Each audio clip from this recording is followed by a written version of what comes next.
Sir Henry rested his horse by Indle Water, where it rounded in clear green pools among the boulders.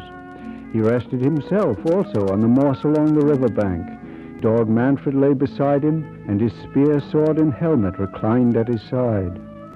Sir Henry was not a young man, and his hound Manfred was not young either. His sword, which had started out as a two-hander, had from much use in honing lost half its heft. His horse was solid and needed grooming.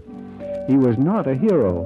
When it was time to fight, he fought, but often suffered a nosebleed afterwards. In short, one would have said that here was a solid, down-to-earth, workaday knight engaged in making his living.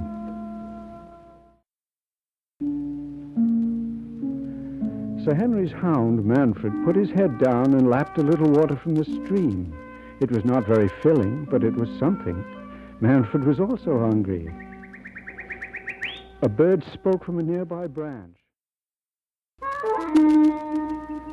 The flycatcher was right. There was a dragon. He or she, there is always that question with dragons, was slouching in front of its cave, smoking slightly at the nostrils, waiting for its dinner, which approached on horseback through the forest glades, humming a tune as it came. It had been some time since Sir Henry had fought a dragon, and never one as large as this.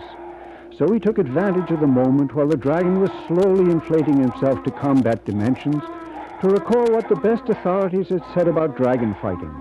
Drawing his sword, he stood up in his stirrups, slammed his visor shut,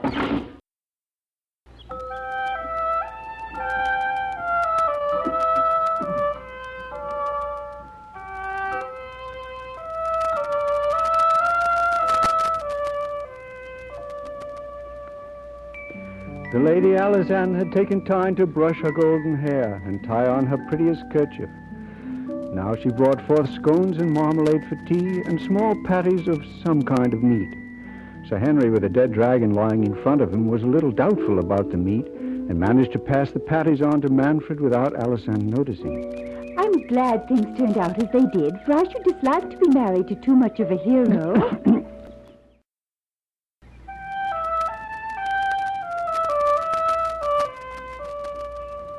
Alizanne would have been content to settle down in the cave which for so long had been her home. But Sir Henry felt otherwise. So they set out the next morning in search of a proper place to live, Alizanne seated behind Sir Henry on Ponderer's broad back, her arms firmly clasped around her fiancé's middle. It was indeed, being early summer, a time for lovers. The birds sang, the woods smelled sweet, the meadows were gay with butterflies. My love.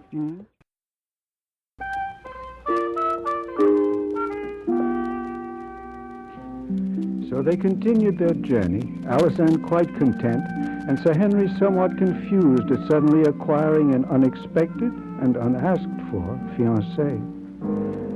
In the late afternoon, as they came out of the woods into a green meadow, they saw a strange knight approaching from the opposite direction, also with a lady riding at his back. At once the stranger reined in his charger.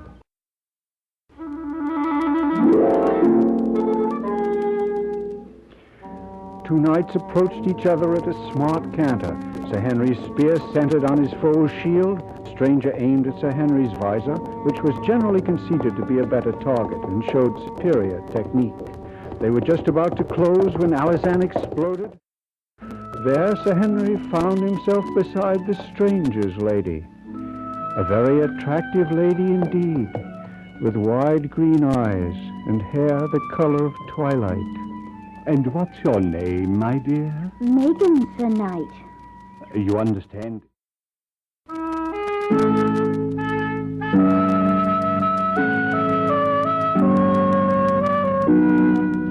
And so the two warriors sat down together under a tree, while their ladies waited on them, and all in very agreeable company.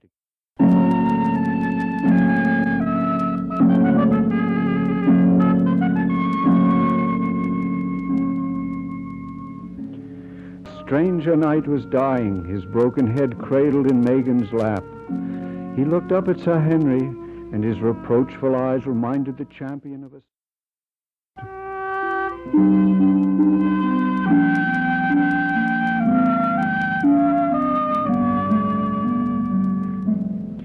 The three travelers then prepared to spend the night in the shelter of a large tree in a meadow filled with fireflies.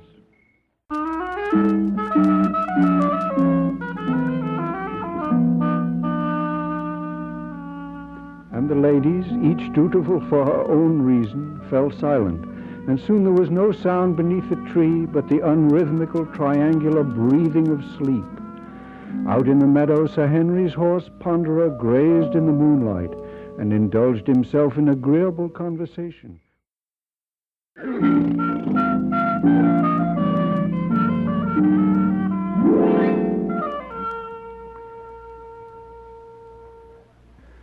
Special music composed and conducted by Jerry Goldsmith.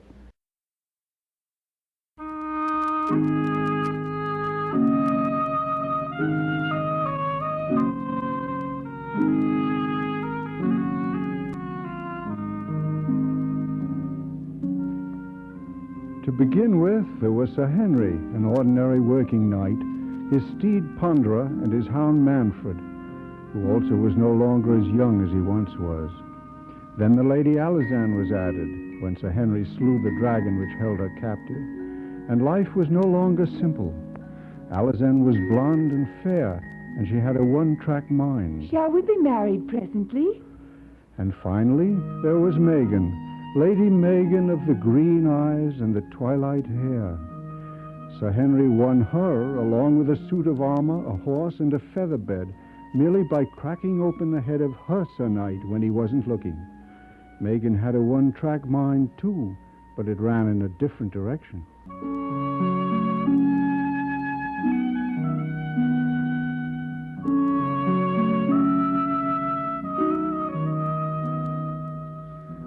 They had ridden all day long through the dappled sunshine of the forest. Now in the late afternoon they came over the crest of a hill, and below them was the city of Chichester, the towers of its cathedral tangled in the rosy rays of the setting sun. Leaving his ladies to their own devices, Sir Henry set out to keep a promise he had made to Alizane, and to have his armor serviced. It was evening before Sir Henry returned to the inn to find his ladies waiting for him.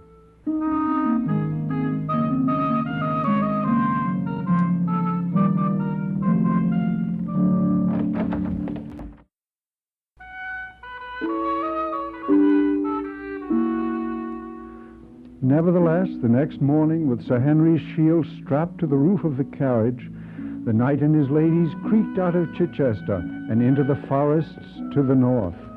Manfred the hound was off through the woods, and Ponderer the horse turned to his harness mate Simpkins.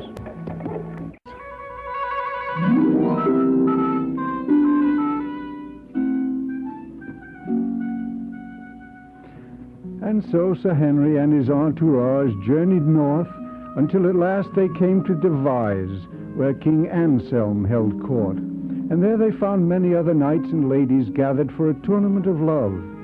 Although Alizane had never seen such pageantry, such gaiety, such feasting and fun, it did not seem to raise her spirits much, and before the evening's dancing was half over, she fell ill.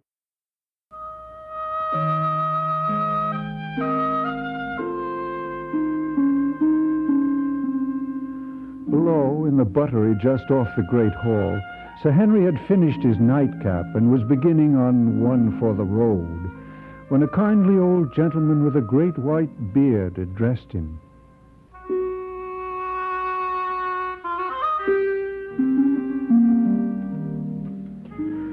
So, at the banquet following the tournament, Sir Henry found himself seated a little above the salt, but not so much as to be noticeable or embarrassing, while the ladies Alizane and Megan were seated with the other gentlewomen in the gallery.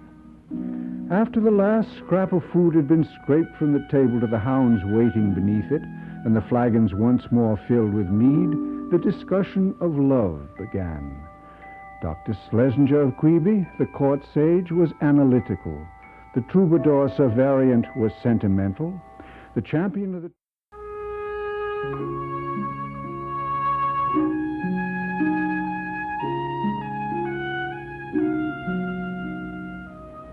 Next day, the tournament being over, Sir Henry and his ladies set out once more upon their travels, burdened with many presents from the good King Anselm.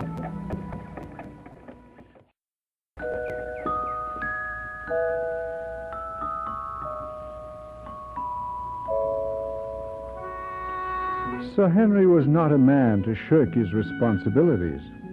He looked everywhere for a small castle or keep, not too strongly defended, which he could win for himself and his growing family.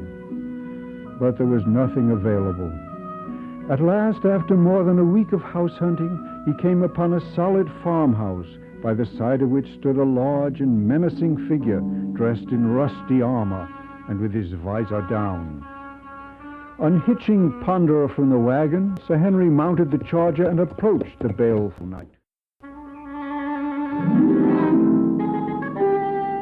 Sir Henry clapped spur to Ponderer, who sprang nimbly forward, and Sir Henry's lance, truly aimed for once, rang squarely on the householder's pauldron, lifting him into the air and toppling him over.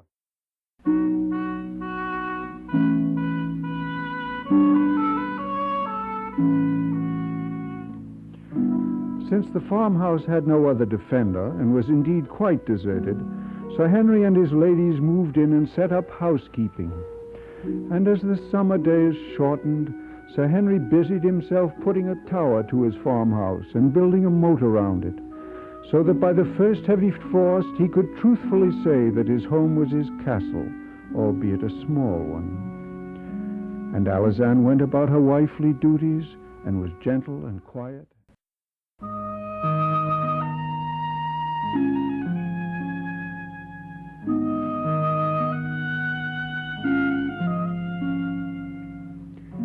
And then it was spring, and Sir Henry and Megan walked in the garden together. It is.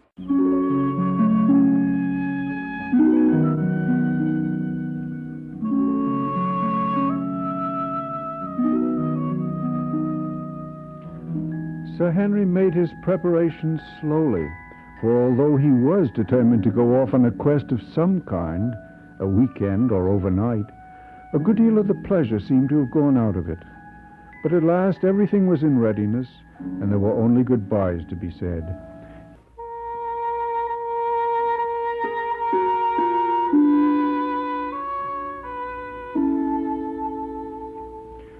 So Sir Henry went.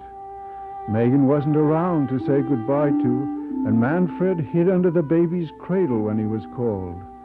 So Sir Henry went alone. And alone in the misty forest he sat before his dying fire that night, and never had he been more lonely. Tomorrow he would return home, no matter how foolish he might appear. He would quit the business of knighthood. He would retire to his farm tomorrow. But there was still the night to be gotten through, and it seemed to Sir Henry that there were shapes in the mist, shapes that floated back and forth here and there until they came together into one shape, dimly seen, but frightening and horrid. Sir Henry's knees knocked one upon the other, but he got to his feet and challenged the shape. "Who are you? Who's there?" And from nowhere that he could see, his foe's sword slashed across his coat of mail and tore into his chest. And Sir Henry fell backward and lay stretched on the black, moist earth. And it seemed to him that Alazanne was there, bending over him. They found him lying there the following day. There were no wounds upon his body, and he was generally considered to have died of a seizure of the heart. At Megan's entreaty, his hot water bottle was buried with him. At Alazanne's request,